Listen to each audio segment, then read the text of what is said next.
என்னையும் என்னோட மகனையும் லோக்கல்ல இருக்கக்கூடிய காஷ்மீர் மக்கள், தொழிலாளர்கள், இஸ்லாமியர்கள் அவங்க தான் காப்பாற்றினாங்க. அவங்க பிஸ்மில்லா பிஸ்மில்லான்னு உச்சரிச்சுக்கிட்டே வந்து என்னையும் என்னோட மகனையும் வந்து உதவி பண்ணி காப்பாற்றினாங்க அப்படிங்கிற விஷயத்தை அவங்க சொல்றாங்க. இதை யாருமே ஒளிபரப்பல. பயங்கரவாத தாக்குதல் நடந்த இடத்துல அந்த இடத்துக்கு படையினர், ராணுவ படையினரோ காவல்துறையினரோ வந்து சேர்றதுக்கு முன்னாடி அங்கே காயம்பட்டவங்களை, அங்கே வந்து பாதிக்கப்பட்டவங்களை, அங்கே இருந்த லோக்கல் இஸ்லாமியர்கள், அங்கே இருந்த லோக்கல் காஷ்மீரிகள் தான் அவங்க உதவி பண்ணி தான் அவங்கள காப்பாற்றிருக்காங்க. குதிரைகளை கொண்டு வந்து காயம்பட்டவங்களை ஏற்றிட்டு போயிருக்காங்க மருத்துவமனைகளுக்கு. அப்போ இதையும் ஊடகங்கள், பெரும்பாலான ஊடகங்கள் சொல்லலை. காஷ்மீருடைய பெரும்பான்மையான முக்கியமான பெரிய ஊடகங்கள் இருக்காங்கல்ல, அவங்க எல்லாருமே அவங்களுடைய முதல் பக்கத்தை கருப்பு பக்கமாக வெளியிட்டிருக்காங்க இந்த சம்பவத்தை கண்டிச்சு. அது மட்டும் இல்லாமல் காஷ்மீரில் ஒரு முழு அடைப்பு நடந்திருக்கு இந்த சம்பவத்துக்கு எதிராக. காஷ்மீரில் இருக்கக்கூடிய லோக்கல் மக்கள் எல்லாரும் மெழுகுவர்த்தி ஏந்திக்கிட்டு கொல்லப்பட்ட மக்களுக்காக ஊர்வலம் போயிருக்காங்க.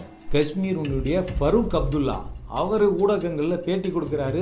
இந்த தீவிரவாதிகளை விடக்கூடாது, இதுக்கும் காஷ்மீர் மக்களுக்கும் சம்மந்தம் இல்லை, காஷ்மீரை ஒழிக்கிறதுக்கான சதி இது நடக்குது, நீங்கள் எல்லாரும் காஷ்மீர் டூரிசம்க்கு இந்த தீவிரவாதத்தை பார்த்து பயப்படாதீங்க, இதை எதிர்த்து எல்லாரும் நில்லுங்க அப்படின்னு அவர் ஊடகங்களில் உட்காந்து பேசுகிறாரு ஃபரூக் அப்துல்லா. அதே மாதிரி இந்த கொல்லப்பட்டவங்க பட்டியலில் ஒரு இஸ்லாமியருடைய பேர் இருக்கு.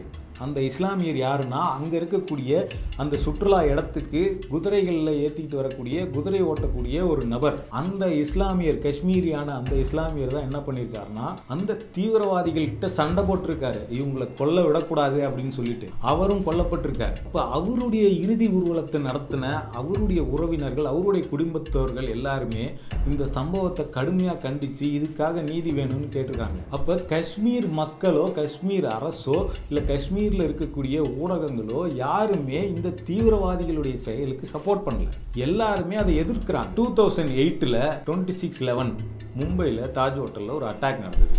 அப்போ பாஜக சார்பில் இந்த மும்பை தீவிரவாத தாக்குதலை மையப்படுத்தி நியூஸ் பேப்பர் எல்லாத்துலேயும் ஒரு விளம்பரம் கொடுத்தாங்க. என்ன விளம்பரம் கொடுத்தாங்க அப்படின்னா, brutal terror strikes at will, weak government, unwilling and incapable, fight terror, vote BJP. இது ஒன்றிய உள்துறை அமைச்சகத்தோட ஃபெயிலியர், உளவுத்துறையோடைய ஃபெயிலியர் அப்படின்னு கடுமையான பிரச்சாரம் எதிர்க்கட்சிகளால் நடத்தப்பட்டு, ஊடகங்களால் முன்னெடுக்கப்பட்டு, அன்னைக்கு என்ன நடந்தது அப்படின்னா, ஹோம் மினிஸ்டராக இருக்கக்கூடிய சிவராஜ் பாட்டீல் அவர் ரிசைன் பண்ணாரு தன்னுடைய அமைச்சர் பதவியை. நாட்டையே உழுக்கிற வகையில், கொஞ்சம் கூட மனிதாபிமானமே இல்லாத வகையில் ஒரு கொடூரமான பயங்கரவாத படுகொலை சம்பவம் காஷ்மீருடைய பகல்காம் பகுதியில் நடந்திருக்கு. சுற்றுலா பயணிகளாக வந்த 28 பேர் படுகொலை செய்யப்பட்டிருக்காங்க. இந்த நேரத்தில் நமக்குள்ள இருக்கக்கூடிய மதம், இனம், மொழி, சாதின்னு எல்லா வேறுபாடுகளையும் தூக்கி போட்டுட்டு ஒருமித்த கருத்தா, ஒருமித்த குரலில் நின்று அந்த மக்களுக்கு அஞ்சலி செலுத்துறதும், அந்த குடும்பங்கள், கொல்லப்பட்டவர்களுடைய குடும்பங்களுக்கு நீதி கிடைக்கிறதுக்கு அவங்களுக்கு துணை நிற்கிறதும் அப்படிங்கிறது ரொம்ப ரொம்ப முக்கியமானது. இந்த கொடூர சம்பவம் அப்படிங்கிறது நம்ம எல்லாருக்குள்ளேயும் ஒரு கடுமையான கோபத்தை வந்து ஏற்படுத்தியிருக்கு. ஆனால் இந்த கோபத்தை பயங்கரவாத ஒழிப்பை நோக்கி பயன்படுத்தாம மத வெறுப்பாக இந்த கோபத்தை மாற்றுற வேலையை இன்னைக்கு வந்து ஊடகங்கள்லையும் சமூக வலைதளங்கள்லையும் நடந்துகிட்டு இருக்குது. ரொம்ப தீவிரமாக நடந்துகிட்டு இருக்கிறத பார்க்க முடியுது. அந்த குறிப்பிட்ட தீவிரவாத கும்பல், அந்த குறிப்பிட்ட மதத்தை சேர்ந்தவங்க, அவங்க இஸ்லாமியர்களாக இருக்கிறாங்க அப்படிங்கிறதுனாலே ஒட்டுமொத்த இஸ்லாமியர்களையும் நம்ம வந்து குற்றவாளிகளாக கிரிமினலைஸ் பண்ணி நிறுத்த முடியுமா? அப்படி நம்ம பண்ணோம் அப்படின்னா, அப்படி ஒரு பிரச்சாரம் இங்கே வலுவாக நடந்து அந்த பிரச்சாரம் நாடு முழுக்க பரவுது அப்படின்னா, அது எதை நோக்கி போகும் அப்படின்னா, பிற்காலத்தில் இஸ்லாமியர்களுடைய இன அழிப்பை நோக்கி தான் இந்த வெறுப்பு அப்படிங்கிறது இட்டு செல்லும். அப்போ ஒரு சமூகத்தை நோக்கின இன அழிப்புக்காக செய்யப்படுற ஒரு பிரச்சாரத்துக்கு நாம் விதை போடுவோம், இல்லை நாம் அதை அமைதியாக அனுமதிப்போம் அப்படின்னா, அப்போ நமக்கும் இந்த தீவிரவாத கும்பலுக்கும் என்ன வித்தியாசம்? ரிப்பப்ளிக் டிவின்னு ஒரு ஊடகம் என்ன பண்ணுறாங்கன்னா, வி வாண்ட் ரிவெஞ்ச் அப்படின்னு ஒரு டைட்டில் போடுறாங்க. யாரை நோக்கி இந்த ரிவெஞ்ச் அப்படிங்கிற வார்த்தையை பயன்படுத்துகிறாங்க அப்படின்னு பார்த்தோம்னா, அந்த டைட்டிலுக்கு கீழே உட்காந்துக்கிட்டு அர்னாப் கோஸ்வாமி பேசுகிறாரு. There was no need to have an election in Kashmir. When we removed 370, did we say we will have an election in Kashmir? What has an election in Kashmir ever achieved? என்ன பேசுறாரு அப்படின்னா, காஷ்மீருக்கு இனிமே எலெக்ஷனே நடத்தக்கூடாது, எதுக்காக காஷ்மீருக்கு election நடத்தணும், election நடத்தினதே தப்பு அப்படின்னு பேசுறாரு. இன்னொரு படி மேல போய் என்ன சொல்றாருன்னா, இந்த ஆர்டிகிள் 370 வந்து நீக்கினதுக்கான விவாதம் சுப்ரீம் கோர்ட்டில் நடந்தது இல்லைங்களா, அந்த விவாதமே தப்பு, அந்த வேஸ்ட் ஆஃப் டைம். அது நீதிபதிகள் நீங்க யார் வந்து ஆர்டிகிள் 370 வேணுமா வேணாமான்னு விவாதிக்கிறதுக்கு, காஷ்மீருக்கு மாநில அந்தஸ்து வேணுமா வேணாமான்னு விவாதிக்கிறதுக்கு, காஷ்மீருக்கு எலெக்ஷன் நடத்தணுமா கூடாதான்னு விவாதிக்கிறதுக்கு நீதிபதிகள் நீங்க யார்? நீங்க சொல்லிட்டு போயிடுவீங்க தீர்ப்பு எழுதிட்டு. இப்படி ஒரு தாக்குதல் நடந்துச்சுன்னா அந்த இடத்துல நீங்களா வந்து பதில் சொல்ல போறீங்க, நீங்களா அதுக்கு பொறுப்பேற்றுக்க போறீங்க.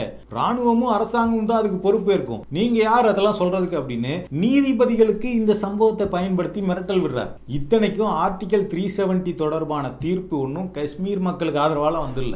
அர்னாப் கோசாமி என்ன சொல்றாரோ அவர் சொல்ற கருத்துக்கு ஆதரவா தான் சுப்ரீம் கோர்ட் தீர்ப்பே கொடுத்தது. அப்படி இருந்துமே அவர் வந்து நீதிமன்றத்தை நோக்கி நீங்கெல்லாம் இதுல தலையிடவே கூடாது அப்படிங்கிறார். ஒரு ரீஜியன்ல எலெக்ஷனே நடத்தக்கூடாது, ஒரு நாட்டில், ஒரு ஜனநாயக நாட்டில் ஒரு பகுதியில் வாழ்ற மக்களுக்கு வாக்குரிமையே இருக்கக்கூடாதுன்னு சொல்றதுக்கு அர்னாப் கோசாமிக்கோ இல்லை ரிப்பப்ளிக் டிவிக்கோ யார் அதிகாரம் கொடுத்தது, யார் உரிமை கொடுத்தது? ஆர்டிகிள் 370 பற்றி அர்னாப் கோசாமி பேசுகிறார் இல்லைங்களா, ஆர்டிகிள் 370 நடைமுறையில் இருந்தப்பயா இந்த சம்பவம் நடந்திருக்கு? இல்லை இப்போ ஆர்டிகல் 370 நடைமுறையில் இருக்கா? அவர் என்ன சொல்ல வர்றாருன்னா, காஷ்மீரில் எலெக்ஷன் நடத்தி காஷ்மீருக்கு ஒரு முதலமைச்சர் வந்ததுனால தான் இங்கே வந்து பாதுகாப்புலாம் இப்படி இல்லாமல் போயிடுச்சு, அதுக்கு முன்னாடி காஷ்மீர் வந்து ஸ்டேபிளாக இருந்தது அப்படிங்கிறது தான் அவர் சொல்ல வரக்கூடிய செய்தி. அப்போ அவர் என்ன உணர்த்துறாரு அப்படின்னா, காஷ்மீர் மாநில காவல்துறை இதில் தோல்வி அடைஞ்சிருக்கு, அதுக்கு காரணம் காஷ்மீருடைய முதலமைச்சர் காஷ்மீரை சேர்ந்தவராக இருக்கிறாரு, அவர் ஒரு இஸ்லாமியராக இருக்கிறாருங்கிறது தான் இவர் மறைமுகமாக சொல்ல வர்றாரு. அவர் சொல்றபடியே காஷ்மீர் மாநில காவல்துறை ஃபெயிலியர் அப்படின்னா, காஷ்மீர் மாநில காவல்துறை யாருடைய கண்ட்ரோல்ல இருக்கு? காஷ்மீர் முதலமைச்சர் கண்ட்ரோல்ல வருதா?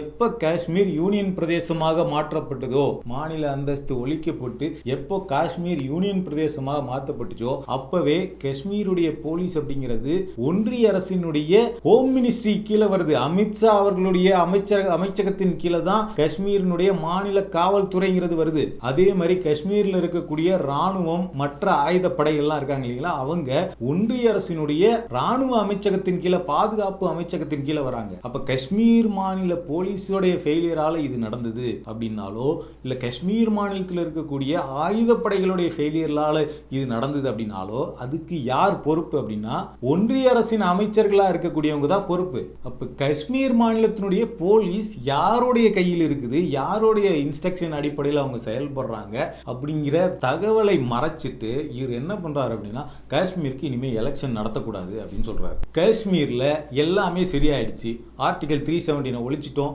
இது நேரடியா எங்களோட கண்ட்ரோல்ல இருக்கு, ஒன்றிய அரசினுடைய கண்ட்ரோல்ல இருக்கு, காஷ்மீர்ல அமைதி திரும்பிடுச்சு, இனிமே பயங்கரவாதிகள்லாம் காஷ்மீர்ல இயங்கவே முடியாது, காஷ்மீருடைய டூரிசத்தை நாங்கள் ப்ரமோட் பண்ணுறோம், எல்லாரும் காஷ்மீருக்கு வாங்க, டூர் கிளம்பி போங்க, நிலம் வாங்குங்க அப்படின்னு ப்ரமோட் பண்ணது யார்? காஷ்மீர் மாநில அரசு பண்ணுச்சா இல்லை யார் பண்ணாங்க? ஒன்றிய அரசு தான் இந்த ப்ரமோட் பண்ணுச்சு. காஷ்மீரில் பயங்கரவாதமே இல்லை, காஷ்மீரில் எல்லாத்தையும் நாங்கள் ஒழிச்சிட்டோம், எங்களோட கண்ட்ரோலில் இருக்குது காஷ்மீர், டூரிசம் நாங்கள் ப்ரமோட் பண்ணுறோம் வாங்க அப்படின்னு அழைப்பு விடுத்தது ஒன்றிய அரசு. அப்போ அப்படி டூரிசம் வந்த மக்களை பாதுகாக்க வேண்டிய பொறுப்பு யார்கிட்ட இருக்குன்னா ஒன்றிய அரசின் உள்துறை அமைச்சகத்துக்கு கீழே இருக்கு. அப்போ அதை மீறி இப்படி ஒரு தாக்குதல் நடந்திருக்கு அப்படின்னா அதுக்கு பொறுப்பேற்க வேண்டியது யார் அப்படிங்கிற கேள்வியை உள்துறை அமைச்சகத்தை நோக்கி எழுப்பாம காஷ்மீர் அரசை நோக்கியும் காஷ்மீர் மக்களை நோக்கியும் இஸ்லாமிய மக்களை நோக்கியும் திசை திருப்புறது இருக்குல்ல, இதுதான் இங்கே மத வெறுப்பா மாற்றப்படுறதுக்கான அடிப்படையா அமைஞ்சிருக்கு. அது மட்டும் இல்லாம காஷ்மீர்ல அஃப்பா அப்படின்னு சொல்லக்கூடிய AFSPAன்னு சொல்லக்கூடிய ஆயுதப்படைகள் சிறப்பு சட்டம் அமல்ல இருக்கு. அப்ப ஆயுதப்படைகள் சிறப்பு சட்டத்தின் கீழே இயங்கக்கூடிய ஆயுதப்படைகள்லாம் ஒன்றிய அரசின் கண்ட்ரோல்ல நேரடியா இயங்கும் போது நம்ம இப்ப கேள்வி எழுப்ப வேண்டியது அப்படிங்கிறது ஒன்றிய அரசிடமா அல்லது காஷ்மீர் மாநில அரசிடமா? இந்த கேள்வி ரொம்ப முக்கியமானது. அப்போ இந்த கேள்வியை நீங்கள் எப்போ கேட்க போகிறீங்க, யாரை நோக்கி கேட்க போகிறீங்க அப்படிங்கிறதுக்கு அர்னாப் கோசாமி தான் பதில் சொல்லணும். அதே மாதிரி இந்த தாக்குதல் நடந்துருச்சு, இதை காஷ்மீர் பயங்கரவாதிகள் செஞ்சிட்டாங்க அப்படிங்கிறதுக்காக காஷ்மீரில் தேர்தலே நடத்தக்கூடாது, நம்மக்கிட்ட ஒரு ஸ்ட்ராங்கான பிரைம் மினிஸ்டர் இருக்காரு, அவரே நேரடியாக இதை அட்மினிஸ்டர் பண்ணிக்குவார், அங்கெல்லாம் இனிமேல் தேர்தல்லாம் கூடவே கூடாது, இந்த நேரத்தில் நம்ம இந்த கடினமான முடிவை எடுத்தே ஆகணும்னு அர்னாப் கோசாமி சொல்கிறார் இல்லைங்களா. காஷ்மீரில் நடந்த மாதிரி தாக்குதல் ஒருவேளை இந்தியாவில் பல இடங்களில் ஒரு 4-5 இடங்கள் நடக்குது அப்படின்னா அந்த சமயத்தில் அர்னாப் கோசாமி இந்தியா முழுக்கவே எந்த மாநிலங்களுக்கும் தேர்தல் நடத்தக்கூடாது அப்படின்னு சொல்ல போறாரா? அப்ப நிரந்தர அதிபராக நம்மளுடைய பிரதமரை அறிவிச்சிடணும் அப்படின்னு தான் அவர் சொல்ல வராரா? ஒரு பயங்கரவாத தாக்குதலுக்கு இப்போ வந்து யார் இதுக்கு அக்கௌண்டபிள் எடுத்துக்கிறது? மக்களுக்கு நீதி வேணும்னு நம்மலாம் கேட்குறோம். அது ஒரு தனி வழிமுறை. மக்களுக்கு நீதி வர்றது, பயங்கரவாத செயல் நடந்துருச்சு, இதை எப்படி பயங்கரவாதிகளை தேடி பிடிக்கிறது, அவங்கள எப்படி அழிக்கிறது, அந்த பயங்கரவாதத்தை எப்படி ஒழிக்கிறது, இது வந்து ஒரு தனி நடைமுறை. இப்போ இப்படிப்பட்ட தாக்குதல் ராணுவம் ஆல்ரெடி ஹைலி வந்து ராணுவம் அதிகமாக இருக்கக்கூடிய ஒரு பிரதேசத்தில் தான், ஏற்கனவே பதட்டம் நிறைந்ததா அறியப்படுற ஒரு பிரதேசத்தில் தான் இந்த தாக்குதல் வந்து நடந்திருக்கு.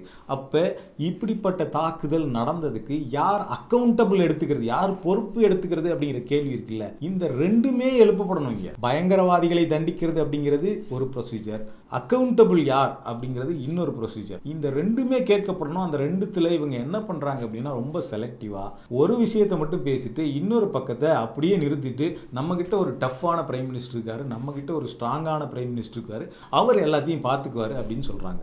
அப்படி இந்த கேள்வியை எழுப்புறவங்க இருக்காங்கல்ல, ஹோம் மினிஸ்ட்ரியோட ஃபெயிலியர் இது, உளவுத்துறை என்ன பண்ணிட்டு இருந்தது, ஏன் இதை வந்து முன்னாடியே அவங்க வந்து கணிக்கல, ஏன் முன்னாடியே கண்டுபிடிக்கல அப்படிங்கிற கேள்வியை எழுப்புறவங்களை நோக்கி நீங்க வந்து பயங்கரவாதிகளுக்கு ஆதரவா இருக்கிறீங்க அப்படின்னு திசை திருப்புற வேலையை பண்றாங்க. இப்போ இந்தியாவில் 2008 26/11 மும்பையில் தாஜ் ஹோட்டலில் ஒரு அட்டாக் நடந்தது.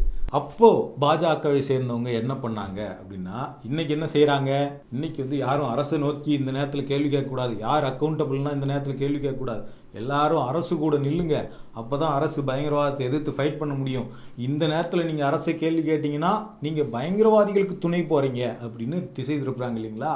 நவம்பரில் 2008 நவம்பர் 26 நடந்த அந்த தீவிரவாத அட்டாக் அப்போ பாஜக என்ன பண்ணுச்சு அப்படின்னா, அந்த தாக்குதல் நடந்த 2வது நாள் மோடி குஜராத்தினுடைய சீஃப் மினிஸ்டரா இருந்தார். அவரு அங்க நேரடியாக கிளம்பி போனார். மும்பைக்கு போயிட்டு, எனக்கு வந்து பிரதமர் பேசினது அப்படிங்கிறது ரொம்ப டிசப்பாயிண்டா இருக்கு, அவர் உடனடியா முதலமைச்சர்கள் எல்லா மாநில முதலமைச்சர்களையும் கூட்டி ஒரு கூட்டத்தை நடத்தணும் அப்படின்னு சொன்னார். அது மட்டும் இல்லாம அந்த சமயத்துல பார்த்தோம்னா டெல்லியிலையும் ராஜஸ்தான்லயும் தேர்தல் பிரச்சாரங்கள் நடந்துகிட்டு இருந்தது. அப்ப பாஜக சார்பில் இந்த மும்பை தீவிரவாத தாக்குதலை மையப்படுத்தி நியூஸ் பேப்பர் எல்லாத்துலயும் ஒரு விளம்பரம் கொடுத்தாங்க.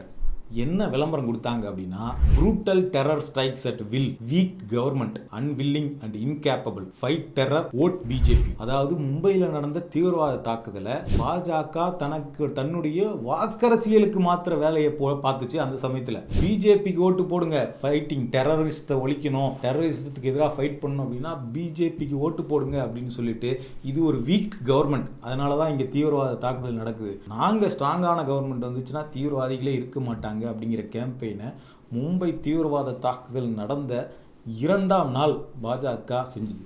அப்போ பாஜக அன்னைக்கு பண்ணது பயங்கரவாதிகளுக்கு துணை போகிற செயல் அப்படின்னு சொல்ல முடியுமா? அதே மாதிரி 26/11 அட்டாக்கை மையப்படுத்தி இது ஒன்றிய உள்துறை அமைச்சகத்தோட ஃபெயிலியர், உளவுத்துறையோடைய ஃபெயிலியர் அப்படின்னு கடுமையான பிரச்சாரம் எதிர்க்கட்சிகளால் நடத்தப்பட்டு ஊடகங்களால் முன்னெடுக்கப்பட்டு அன்னைக்கு என்ன நடந்தது அப்படின்னா, ஹோம் மினிஸ்டரா இருக்கக்கூடிய சிவராஜ் பாட்டீல் அவர் ரிசைன் பண்ணாரு தன்னுடைய அமைச்சர் பதவியை. அப்ப இது எங்களுடைய தோல்வி, இதை கணிக்காமல் விட்டது, இதை கண்டுபிடிக்காம தடுக்காம விட்டது எங்களுடைய தோல்வி, என்னுடைய அமைச்சகத்தினுடைய தோல்வி, இதை ஏத்துக்கிட்டு நான் ரிசைன் பண்றேன் அப்படின்னு சிவராஜ் பாட்டீல் அன்னைக்கு சொன்னது இருக்குல்ல, செஞ்சது இருக்குல்ல, அதுதான் அக்கௌண்டபிள் எடுத்துக்கிறது அப்படிங்கிறது. கடந்த காலங்களில் ரயில்வேல நடந்த ஆக்சிடென்ட்டுக்கெல்லாம் ரயில்வே மினிஸ்டருங்க வந்து பொறுப்பேற்றுக்கிட்டு தன்னுடைய பதவியை வந்து ராஜினாமா பண்ணியிருக்காங்க. ஆனால் இன்னைக்கு இவ்வளோ பெரிய டெரர் அட்டாக் வந்து நடந்திருக்கு. அதுவும் எங்கே நடந்திருக்குன்னா, ஆல்ரெடி இது பதட்டமான பகுதின்னு தெரிஞ்ச பகுதி, அங்கே ஏற்கனவே இராணுவ சிறப்பு சட்டம் நடைமுறையில் இருக்கக்கூடிய பகுதி, அந்த ஒரு சுற்றுலா தலமான ஒரு பகுதியில் ஒரே ஒரு செக்யூரிட்டி கார்டு கூட இல்லை அப்படிங்கிற கேள்வி இருக்குல்ல. அதே மாதிரி இங்கே தீவிரவாத தாக்குதல் பாகிஸ்தான்லேருந்து ஊடுருவி உள்ளே வராங்க, வந்து தாக்குதல் நடத்துகிறாங்க அப்படிங்கிறது யாருடைய ஃபெயிலியர்? எக்ஸ்டர்னல் மினிஸ்ட்ரி யார்கிட்ட இருக்குது? கம்யூனிகேஷன்ஸ் மினிஸ்ட்ரி, அவங்க பேசுகிற தொலைத்தொடர்பு கருவிகளை பயன்படுத்தி பேசியிருப்பாங்க, வந்திருப்பாங்கல்ல. கம்யூனிகேஷன்ஸ் மினிஸ்ட்ரி யார்கிட்ட இருக்கு? அப்போ அதை மீறி அவங்க துப்பாக்கிகளோட உள்ள வந்திருக்கிறாங்க. அப்போ உள்துறை அமைச்சகம் யார்கிட்ட இருக்கு? இந்த எல்லா அமைச்சகத்தையும் கையில் வச்சுக்கிட்டு நேஷனல் செக்யூரிட்டி அட்வைசரும் உங்ககிட்ட தான் இருக்கிறாரு, தேசிய பாதுகாப்பு ஆலோசகர், இப்படி எல்லாமே கையில் வச்சுக்கிட்டு, ஆனால் இது எங்களுடைய ஃபெயிலியர் கிடையாது, இது நாங்கள் அக்கௌண்டபிள் எடுத்துக்க மாட்டோம் அப்படின்னு சொன்னால் அப்போ வேற யார் அக்கௌண்டபிள் எடுத்துக்குவாங்க? இப்போ நம்ம சொன்னோம் இல்லைங்களா, எக்ஸ்டர்னல் மினிஸ்ட்ரி உங்ககிட்ட இருக்குது, கம்யூனிகேஷன் மினிஸ்ட்ரி உங்ககிட்ட இருக்குது, ஹோம் மினிஸ்ட்ரி உங்ககிட்ட இருக்குது, நேஷனல் செக்யூரிட்டி அட்வைசர் இருக்காரு.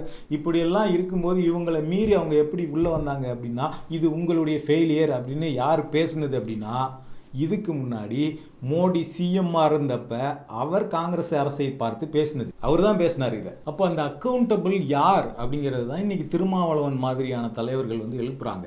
மோடி இதுக்கு பதிலடி கொடுக்க போறார், மோடி இதை அப்படி பண்ண போறார், இவங்களை உருட்டி எடுக்க போறார் அப்படிங்கிறதெல்லாம் ரைட்டு. ஆனால் அக்கௌண்டபிள் யார் ஏற்றுக்கிறது, இதுக்கான பொறுப்பை யார் ஏற்றுக்கிறது அப்படிங்கிற அந்த கேள்வியை யார் எழுப்புறது? இப்போ அந்த கேள்வியை எழுப்புற இடத்துல ஊடகத்தில் உட்காந்துக்கிட்டு இவங்க என்ன பண்றாங்க அப்படின்னா, ஒரு சமூகத்தை, ஒரு மதத்தை சேர்ந்தவர்களை மையப்படுத்தி இந்த வெறுப்பை வந்து கட்டமைக்கிறாங்க. ஒரு தீவிரவாத கும்பல், அது மதவாத கும்பலா இருக்கு. அந்த ஃப்ரிஞ்ச் எலமெண்ட்டுக்கு எப்படி அந்த ஒட்டுமொத்த மக்கள் சமுதாயமும் பொறுப்பா இருக்க முடியும்? இன்னைக்கு ஊடகங்கள்ல பேசுறாங்க இல்லைங்களா, கர்நாடகத்தை சேர்ந்த ஒருத்தருடைய மனைவி, அந்த மஞ்சுநாத் ராவ், அவங்க மனைவி வந்து அவருடைய கணவரை சுட்டப்ப என்னையும் சுற்றுங்க அப்படின்னு பார்த்து அந்த தீவிரவாதிகள்கிட்ட கெஞ்சிருக்காங்க. அப்போ அவங்க வந்து உன்னையெல்லாம் சுட முடியாது, நீ மோடி கிட்ட போய் சொல்லு அப்படின்னு சொன்னாங்க அப்படின்னு சொல்லிட்டு அந்த அம்மா பேட்டி கொடுக்குறாங்க இல்லைங்களா. அப்போ அந்த பேட்டியில் அந்த அம்மா நீ மோடி கிட்ட போய் சொல்லு அப்படின்னு தீவிரவாதிங்க சொன்னாங்க அப்படிங்கிறதோட நிறுத்துறாங்களே தவிர, அதுக்கப்புறம் அந்த அம்மா என்ன பேசியிருக்காங்க அப்படிங்கிறத பெரும்பான்மையான ஊடகங்கள் யாருமே ஒளிபரப்பல. அதுக்கப்புறம் அவங்க என்ன சொல்றாங்க அப்படின்னா, என்னையும் என்னோட மகனையும் லோக்கல்ல இருக்கக்கூடிய காஷ்மீர் மக்கள், தொழிலாளர்கள், இஸ்லாமியர்கள் அவங்க தான் காப்பாத்தினாங்க. அவங்க பிஸ்மில்லா பிஸ்மில்லான்னு உச்சரிச்சுக்கிட்டே வந்து என்னையும் என்னோட மகனையும் வந்து உதவி பண்ணி காப்பாத்தினாங்க அப்படிங்கிற விஷயத்தை அவங்க சொல்றாங்க. இதை யாருமே ஒளிபரப்பல. அதே மாதிரி அந்த பயங்கரவாத தாக்குதல் நடந்த இடத்துல, அந்த இடத்துக்கு படையினர், ராணுவ படையினரோ காவல்துறையினரோ வந்து சேர்றதுக்கு முன்னாடி அங்கே காயம்பட்டவங்களை, அங்கே வந்து பாதிக்கப்பட்டவங்களை, அங்கே இருந்த லோக்கல் இஸ்லாமியர்கள், அங்கே இருந்த லோக்கல் காஷ்மீரிகள் தான் அவங்க உதவி பண்ணி தான் அவங்கள காப்பாற்றிருக்காங்க. குதிரைகளை கொண்டு வந்து காயம்பட்டவங்களை ஏற்றிட்டு போயிருக்காங்க மருத்துவமனைகளுக்கு. அப்போ இதையும் ஊடகங்கள், பெரும்பாலான ஊடகங்கள் சொல்லலை.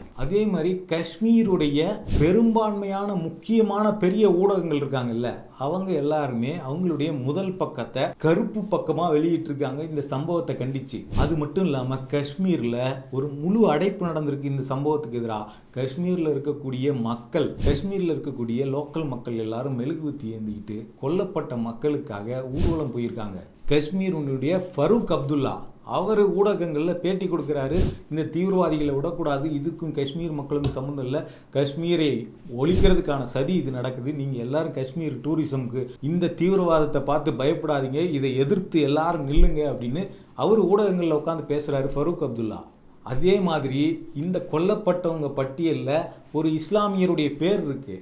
அந்த இஸ்லாமியர் யாருன்னா, அங்கே இருக்கக்கூடிய அந்த சுற்றுலா இடத்துக்கு குதிரைகளில் ஏற்றிக்கிட்டு வரக்கூடிய, குதிரை ஓட்டக்கூடிய ஒரு நபர். அந்த இஸ்லாமியர், காஷ்மீரியான அந்த இஸ்லாமியர் தான் என்ன பண்ணியிருக்காருன்னா, அந்த தீவிரவாதிகள்கிட்ட சண்டை போட்டிருக்காரு, இவங்களை கொல்ல விடக்கூடாது அப்படின்னு சொல்லிட்டு. அவரும் கொல்லப்பட்டிருக்காரு. அப்போ அவருடைய இறுதி ஊர்வலத்தை நடத்தின அவருடைய உறவினர்கள், அவருடைய குடும்பத்தவர்கள் எல்லாருமே இந்த சம்பவத்தை கடுமையாக கண்டித்து இதுக்காக நீதி வேணும்னு கேட்டிருக்காங்க. அப்போ காஷ்மீர் மக்களோ, காஷ்மீர் அரசோ, இல்லை காஷ்மீரில் இருக்கக்கூடிய ஊடகங்களோ யாருமே இந்த தீவிரவாதிகளுடைய செயலுக்கு சப்போர்ட் பண்ணல.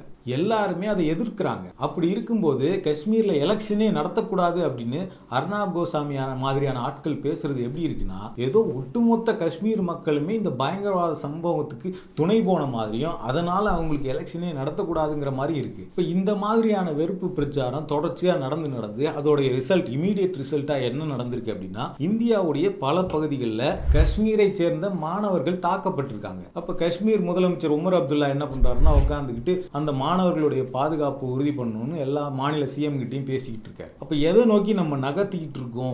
ஒரு தீவிரவாத தாக்குதலை மத வெறுப்பா மாற்றி எதை நோக்கி நகர்த்துக்கிட்டு இருக்கோம் அப்படிங்கிறது இது புரியுதா நமக்கு? அதுலேயும் அர்னாப் கோசாமிலாம் என்ன பண்றாரு அப்படின்னா, பெரும்பாலான மக்கள்கிட்ட ஒரு விஷம் மாதிரி ஒரு கருத்தை பரப்பிக்கிட்டு இருக்காரு. அவர் என்ன சொல்றாருன்னா, ஓவைசி, ராகுல் காந்தி மாதிரியான எதிர்கட்சிகளை திட்டிக்கிட்டு இருக்காரு. ஒரு தாக்குதல் சம்பவம் நடந்திருக்கு ஒரு நாட்டில், அவர் என்ன பண்ணுறாருன்னா எதிர்கட்சிகளை திட்டிக்கிட்டு இருக்காரு, நீங்கள் தான் காரணம் இதுக்கலான்னு. அப்போ கவர்மெண்ட்டுக்கு, அவங்க எல்லா மினிஸ்ட்ரியும் கையில் வச்சுருக்கவங்களுக்குலாம் பொறுப்பே கிடையாது. எதிர்கட்சிகள் நோக்கி இவர் திட்டிகிட்டு இருக்காரு. என்ன திட்டுறாரு அப்படின்னா, அதுவும் ஒரு வாரத்துக்கு முன்னாடி, இந்த சம்பவம் நடக்கிறதுக்கு ஒரு வாரத்துக்கு முன்னாடி நாட்டில் இருக்கக்கூடிய முஸ்லீம்ஸ் எல்லாம் பார்த்து நீங்களாம் தெருவில் இறங்கி ஃபைட் பண்ணுங்கன்னு தூண்டி விட்டது யார் அப்படின்னு கேட்குறாரு. கொஞ்சம் கூட லாஜிக்கே இல்லாமல் இவர் என்ன பண்ணுறாரு அப்படின்னா, வக்ஃபு மசோதாவுக்கு எதிராக முஸ்லீம்கள் போராடுறாங்க, அந்த போராட்டத்துக்கு ஆதரவாக நின்னதை கொண்டு வந்து இவர் என்ன பண்ணுறாருன்னா, காஷ்மீரில் நடந்த பயங்கரவாத தாக்குதலோட கம்பேர் பண்ணுறார். எவனோ பயங்கரவாதி மதத்தின் பேரை சொல்லி ஒரு ரீஜியனில் படுகொலை பண்ணா அப்படின்னா, அதுக்காக வக்ஃபு மசோதா ஒட்டுமொத்த இஸ்லாமியர்கள் வாழ்க்கையிலையும் ஒரு பாதிப்பாக வரப்போகுதுன்னு சொல்லிட்டு அவங்க போராடவே கூடாதா? அப்போ நீங்கள் என்ன சொல்ல வரீங்க? வக்ஃபு மசோதாவை எதிர்க்கிறவங்க எல்லாருமே பயங்கரவாதிகளுக்கு ஆதரவானவர்கள் அப்படின்னு சொல்ல வரீங்களா? வக்ஃபு மசோதாங்கிறது அந்த மக்களினுடைய உரிமை பிரச்சனை, அவங்க போராடுறாங்க. இந்த தாக்குதலுக்கும் தமிழ்நாட்டில் ஒரு மூலையில், இல்லை மகாராஷ்டிரா ஒரு மூலையில், குஜராத்தோடைய ஒரு மூலையில், உத்தரப்பிரதேசத்தோட ஒரு மூலையில் போராடிக்கிட்டு இருக்க இஸ்லாமியர்களுக்கும் என்ன சம்பந்தம்? என்ன இந்த இஸ்லாமிய மக்கள் எல்லாருக்கும் ரெப்ரசன்டேட்டிவாக அந்த தீவிரவாத குழு? அதே மாதிரி ரங்கராஜ் பாண்டே அவரோட சேனலில் அவர் என்ன பண்ணுறாரு அப்படின்னா, யாரெல்லாம் ஒன்றிய அரசை நோக்கி யார் அக்கௌண்டபிள் எடுத்துக்கிறீங்க அப்படின்னு கேட்குறாங்களோ, யாரெல்லாம் உங்களுடைய உள்துறை அமைச்சகம் ஃபெயிலியர் ஆயிருக்கு, இன்டெலிஜென்ஸ் ஃபெயிலியர் ஆயிருக்கு அப்படின்னு சொல்கிறாங்களோ, அவங்கள பார்த்து நீங்கள்லாம் பாஜகவை எதிர்க்கிறதா நினச்சிக்கிட்டு இந்தியாவையே எதிர்க்கிறீங்க அப்படிங்கிறார். நீங்க பாஜக எதிர்க்க நினைச்சிட்டு இந்தியாவை எதிர்க்கிறீங்க. அப்போ 2008 நவம்பர் 26 பாஜக பண்ணது என்ன? காங்கிரஸை எதிர்க்கிறதா நினச்சிக்கிட்டு இந்தியாவே எதிர்த்துதா பாஜக? டெரரிஸ்ட்டுங்க உள்ளே வந்து அட்டாக் பண்ணாங்கன்னா அது வீக் கவர்மெண்ட், அது பலவீனமான கவர்மெண்ட், அதனால தான் டெரரிஸ்ட்டுங்க வராங்க, நாங்கள் வந்தால் டெரரிஸ்ட்டுங்களால் வர முடியாதுன்னு பிரச்சாரம் பண்ணுது யார்? அப்போ இன்னைக்கு டெரரிஸ்ட் வந்து சுட்டிருக்கான், அப்போ இது பலமான கவர்மெண்ட்டா வீக் கவர்மெண்ட்டா? இதுக்கு யார் பதில் சொல்கிறது? காஷ்மீரில் நகரங்களில் இராணுவம் இருக்குது, ஆயுதப்படைகள் இருக்குது, அங்கங்கே கேம்ப்ஸ் வச்சுருக்காங்க, கிராமங்களில் இருக்குது, ஆயிரக்கணக்கானோர் கூடுற ஒரு சுற்றுலா இடம் அது அப்படின்னு சொல்கிறாங்க. அந்த இடத்துக்கு வழியே கிடையாது, வாகனங்கள் வர முடியாது, குதிரைகள் மூலமாக தான் வரணுங்கிறாங்க. அப்படிப்பட்ட ஒரு இடத்துக்கு ஆயிரக்கணக்கான மக்கள் கூடுறாங்க. இது அரசாங்கத்துக்கு தெரியாமல் கண்டிப்பாக நடக்காது, ஒன்றிய அரசுக்கு தெரியாமல் கண்டிப்பாக நடக்காது. அப்படி நடக்கக்கூடிய அந்த இடத்துல ஏன் ஒரே ஒரு செக்யூரிட்டி கார்டு கூட இல்லை அப்படிங்கிறது இயல்பாக எல்லாருக்கும் எழக்கூடிய கேள்வியா இல்லையா? ஏன் அந்த இடத்துல அவ்வளோ மக்கள் கூடக்கூடிய இடத்துல அங்கேருந்து ரொம்ப தூரத்துக்கு எந்த இடையில பாதையே கிடையாது, குதிரை மூலமாக தான் போகணும், இல்லை நடந்து தான் போகணும் அப்படின்னு சொல்லக்கூடிய ஒரு இடத்துல ஒரு ஃபர்ஸ்ட் எய்டு கொடுக்கக்கூடிய ஒரு ஆரம்ப சுகாதார நிலையம் மாதிரியான ஒரு கட்டமைப்பு கூட ஏன் அந்த இடத்துல இல்லை அப்படிங்கிறதும் இயல்பாக எழக்கூடிய கேள்வியா இல்லையா?